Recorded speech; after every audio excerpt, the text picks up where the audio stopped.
dhalinyaro aan dhulkeena maalin dhulka mara ka beerno macdanta iyo dahabka muujino wanaagay shirkadda loo qaray ka qayb qaado waa qurxinta guryahe weeyarukaan. السلام عليكم ورحمة الله وبركاته. داوديال maanta waxaan samaynayaa exterior oo ah guriga dabadiisa xagga dambe derbiga oo jajabay. daawadayaal intaanaan samaynay ka hor sidan uu derbigu ahaa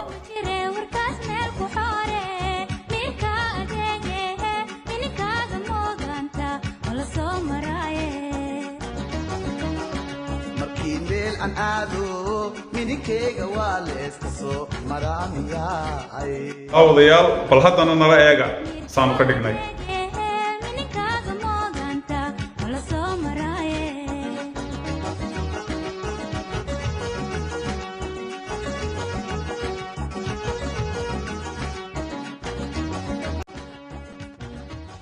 subscribe ku qabta furmada xamaya ya